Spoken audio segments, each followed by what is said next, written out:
श्री गुरुदेव दत्त. तुमचे कुलदैवत तुमच्या कुटुंबाचं रक्षण करत असते.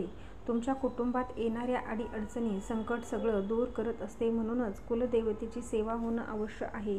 कुलदेवतेच्या सेवेमध्ये 5 गोष्टी आहेत ज्या अगदी करायला हव्यात. बाकी काही करायला नाही जमलं तरी चालेल, पण या 5 गोष्टी मात्र प्रत्येकाने कराव्यात, जेणेकरून कुटुंबात सुख शांती नांदते, कुटुंबातील सदस्याची प्रगती होते आणि कुटुंबाचं कल्याण होतं.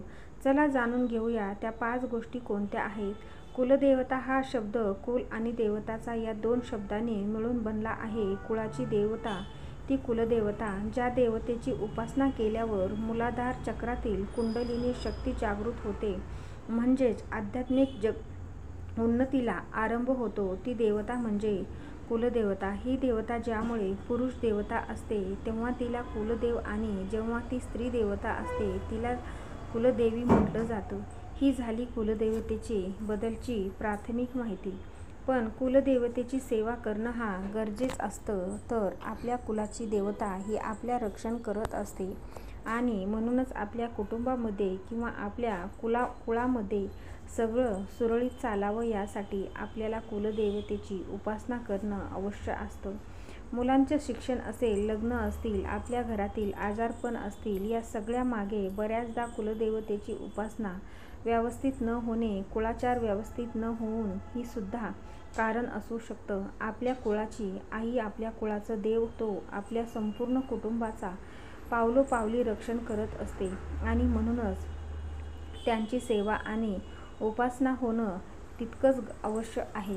त्याची सेवा उपासना कशी करावी? फार काही करता आलं नाही तर चालेल, काही गोष्टी मात्र करायलाच हव्यात आणि त्यातील पहिली गोष्ट म्हणजे कुलदेवतेची मूर्ती, टाक किंवा फोटो यापैकी एक काहीतरी तुमच्या घरामध्ये असायला हवं. तुमच्याकडे पूर्वापार चालत आलेले कुलदैवत टाक असतील तर अतिउत्तम, पण काही जणांकडे टाक नसतील तर तुम्ही कुलदेवतेची मूर्ती किंवा कुलदेवतेचा फोटो घरातल्या देवघरात ठेवायला हवा आणि नुसता ठेवायचं, नियमित भक्तिभावाने पूजा सुद्धा करायच्या आहेत. दुसरी गोष्ट म्हणजे रोज कुलदेवतेच्या मंत्राचा जप कमीत कमी 1 माळ तरी करावा. तुमचे कोणतेही कुलदैवत असेल तरी त्या देवीचा एक मंत्र असतो आणि त्या मंत्राचा जप तुम्ही कमीत कमी 1 माळ तरी करावा. समजा तुमची कुलदेवता आहे महालक्ष्मी देवी, तर श्री महालक्ष्मी देवी नमः असं नामजप तुम्ही नियमित करावा. स्त्रीने सासरच्या कुलदेवतेची किंवा कुलदेवतांचे नामजप करावा. आता ज्यांच्याकडे कुलदैवत आणि कुलदेवी असे दोन्ही असतील त्यांनी कुलदेवतेचं नामजप नियमित करावं. आता जर तुम्ही कुलदेवता ठाऊकच नसेल की काय कुलदैवत आहे आम्हाला माहीतच नाही, तर आम्ही काय जप करायचा, तर तुम्ही श्री कुलदेवताय नमः असा नामजप करावा. हा नामजप श्रद्धाने केल्यास कुलदेवतेचे नाव सांगणार कोणीतरी नक्कीच भेटतात, असा अनेक साधकांचा अनुभव आहे. श्री कुलदेवताय नमः हा जप देवतांच्या तारक तत्वाशी संबंधित असल्यामुळे कुलदैवत या शब्दातील हे देव अक्षर उच्चारताना थोडंसं लांबवावं. यामुळे देवतेचे तारक तत्व जागृत होऊन त्या तत्वाचा लाभ आपल्याला होतो. आता वळूया तिसऱ्या गोष्टीकडे. तिसरी गोष्ट म्हणजे कुलदेवतेच्या वारी उपासना करावा. खास करून विवाहित महिलांनी या दिवशी उपवास करावा. तो संपूर्ण कुटुंबाला लाभदायक ठरतो. जर तुम्हाला कुलदेवतेचा वार माहीत नसेल, मंगळवारी तुम्ही उपवास करू शकता, कारण मंगळवार देवीचा वार आहे. शेवटी गोष्ट म्हणजे वर्षातून एकदा तरी संपूर्ण कुटुंबाने कुलदेवतेचे दर्शन घ्यावे आणि घरातल्या विवाहित महिलांनी देवीचे दर्शन घेतल्यावर देवीची ओटी अवश्य भरावी. आपल्या आध्यात्मिक उन्नतीसाठी ज्या देवीची उपासना आवश्यक असते अशा कुळातच भगवंत आपल्याला जन्माला घालतो, त्या देवतेला कुळाची देवता म्हणतात. आध्यात्मिक प्रगतीसाठी कुलदेवतेची उपासना कशी करावी त्याविषयी शास्त्रीय माहिती जाणून घेतल्यास आध्यात्मिकताही जलद प्रगती होते. कुलदेवतेची उपासना करूनच आध्यात्मिक आणि हिंदवी स्वराज्याची स्थापना करून व्यावहारिक उन्नती झाल्याचे सर्वज्ञान उदाहरण म्हणजे छत्रपती शिवाजी महाराज. तुळजापूर येथील भवानी माता ही त्यांची कुलदैवत होती. तिची मनोभावे उपासना करूनच तिच्या कृपेने त्यांनी हिंदवी स्वराज्याची स्थापना केली. मित्रांनो, आता वळूया 5व्या गोष्टीकडे. मी मगाशी म्हटलं तसं सर्वोत्तम एकदा तरी कुलदेवतेच्या दर्शनाला जावं, पण त्याचबरोबर दर्शनाला जाताना एक गोष्ट बरोबर घेऊन जावी. कोणती आहे ती गोष्ट? चला बघूया.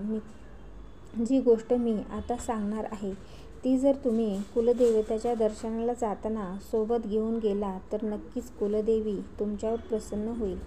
तिची कृपा आशीर्वाद तुम्हाला मिळेल. तुम्ही तुमच्या कुलदेवतेच्या दर्शनाला कोणत्याही दिवशी जाऊ शकता, परंतु जेव्हा तुम्ही तिच्या तीर्थक्षेत्री जाणार असाल त्यावेळी तुम्ही घरातून जाताना तुमच्या घरातल्या देवतेची सुद्धा पूजा करणे आवश्यक आहे. कोणाचे कुलदैवत असेल किंवा कोणाचे कुलदेवी असेल तर कोणाला कुलदेव आणि कुलदेवी असे दोन्ही असतात, तर तुमच्या कुलधर्म कुळाचाराप्रमाणे तुम्ही तुमच्या देवतांची पूजा अर्चना करूनच घरात बाहेर पडायला हवे आणि कुलदेवतेची प्रार्थना करायची आहे की मी तुमच्या दर्शनाला येत आहे, तुझ्या घरी येत आहे आणि येताना मी माझ्याबरोबर माझ्या हातून घरी बनवलेला नैवेद्य तुझ्यासाठी घेऊन येत आहे. तुझ्या घरी येण्यासाठी आम्हाला आज्ञा द्या आणि तुझा आशीर्वाद आमच्या बरोबर राहू दे, अशी प्रार्थना करून, फूल अर्पण करून, धूप दाखवून गोड नैवेद्य दाखवावा.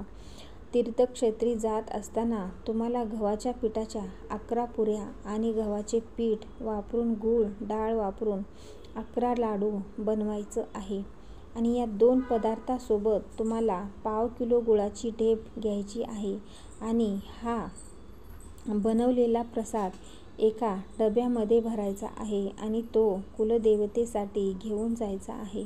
आपण जेव्हा कुलदेवतेच्या दर्शनाला जातो तेव्हा मंदिराच्या आवारामध्ये पेढे विकत घेतो आणि तोच प्रसाद किंवा तोच नैवेद्य कुलदेवतेला दाखवतो.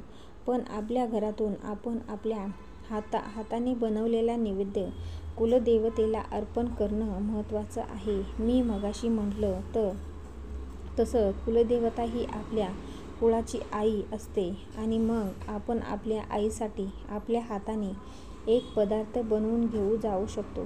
नक्की हा तुम्ही प्रेमाने तुमच्या हाताने बनवलेला पदार्थ कुलदेवतेला अर्पण करा. त्यामध्ये तुमची भक्तीसुद्धा असेल जी कुलदेवतेपर्यंत पोहोचेल. ज्यावेळी तुम्ही तीर्थक्षेत्री जातात तेव्हा तुम्हाला स्नान करून देवीची दर्शनाला जायचे आहे. तेथे गेल्यानंतर पुजाऱ्यांना सांगून तुम्ही घरून आणलेला नैवेद्य देवीला अर्पण करायचा आहे. ज्यावेळी पुजारी तो नैवेद्य देवीला अर्पण करतात त्यावेळेला तुम्हाला प्रार्थना करायची आहे की हे माते, तू आमचं रक्षण कर. आम्ही तुला घरून आणलेला नैवेद्य दाखवत आहोत, त्याचा तू स्वीकार कर. तो तुला नक्की आवडेल. अशी प्रेम पूर्ण भक्तिपूर्ण प्रार्थना तुम्ही श्रद्धेने तुमच्या कुलदेवतेला करायची आहे. थोडा वेळ प्रसाद येथे ठेवल्यानंतर तुम्हाला हा प्रसाद घ्यायचा आहे आणि घरी आल्यानंतर तो तुमच्या मित्रपरिवाराला, तुमच्या नातेवाईकांना द्यायचा आहे. त्याचबरोबर थोडा प्रसाद गाईला सुद्धा नक्की खाऊ घालायचा आहे. मंडळी, लक्षात घ्या की कुलदेवतेचे दर्शन करून आल्यानंतर कुलदेवतेचा अंशसुद्धा आपल्याबरोबर आपल्या घरी येतो. ही अशी ज्यांची श्रद्धा आहे त्यामुळे कुलदेवतेचा कृपा आशीर्वाद आपल्याला प्राप्त होतो. आजकाल दुकानात पेढे लाडू असा रेडीमेड नैवेद्य मिळतो आणि तोच देवीला अर्पण केला जातो.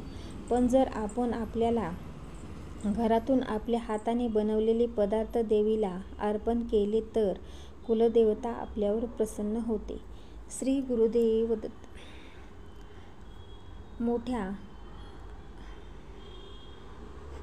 हुद्द्यावर असलेला मुलगा जर आपल्या आईला हॉटेलमधून आणलेला पदार्थ खाऊ घातले तर आईला काय वाटेल, पण तेच जर त्या ठिकाणी त्या मुलाने स्वतःच्या हाताने घरी अगदी दहीभात सुद्धा बनवला किंवा वरण भात जरी बनवला तरी तो खाताना आईला जास्त आनंद होईल.